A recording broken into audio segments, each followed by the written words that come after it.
Hi and welcome to our latest how-to video, which is on the bobble. These little things here. So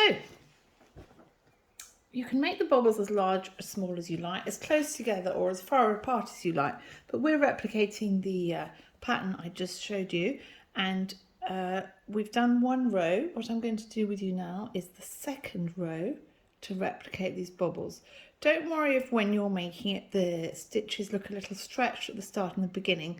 That's all sorted when you do either a pull or, more importantly, when you block or press your work at the end. So each bobble is made from creating 5 stitches into one. So the way you do that is you knit into that stitch. This is our bobble stitch. Then you purl. You're not beheading it, as it were, which is what we normally do with a stitch. 3, oops. Then we purl again. And then we knit. So I'll be repeating this one more time, so don't worry if you didn't catch it all. Knit, purl, knit, purl, knit. Turn the work.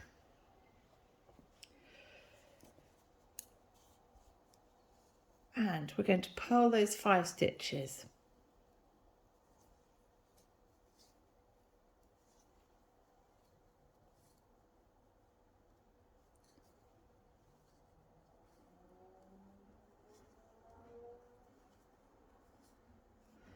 Turn the work.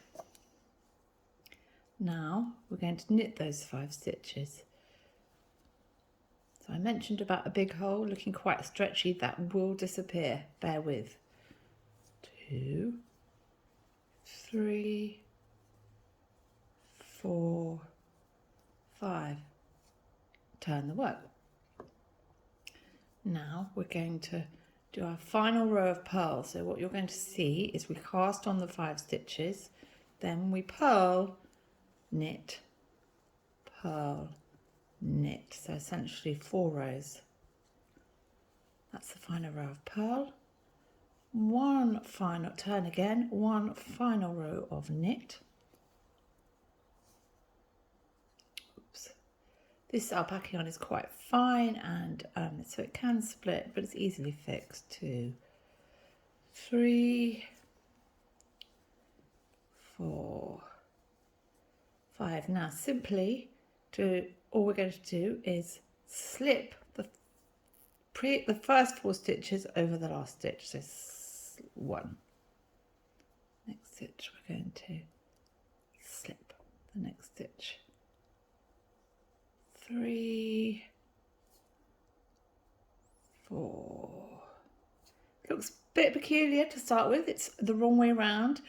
You can push it through, but actually just knit if you purl the row after this, it's easier to push it through then. So don't worry it looks strange. Trust. So in this pattern, we're doing 9 stitches between each bobble. Sorry, I went blank then. I wanted to call them pom-poms. Major error. So that's probably 8 stitches, but I wasn't counting, so it's quite easy to see. There's the bobbly stitch. 2, 4, 6, 8, 9, and then we will repeat again. We're going to put 5 stitches into this one bobble stitch here. We're going to go knit, don't behead it, then purl, don't take it off, go back to knit. That's 3. Leave it on. That's 4. And finally ending with another knit stitch. And then we're going to take it off the holding needle. Turn and purl those 5 stitches. 1, 2, 3, 4, and 5. Turn. Knit those 5 stitches.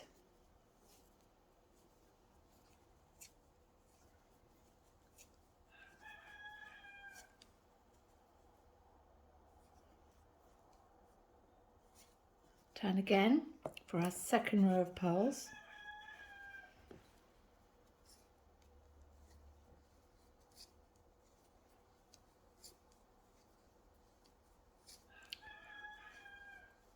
Turn again.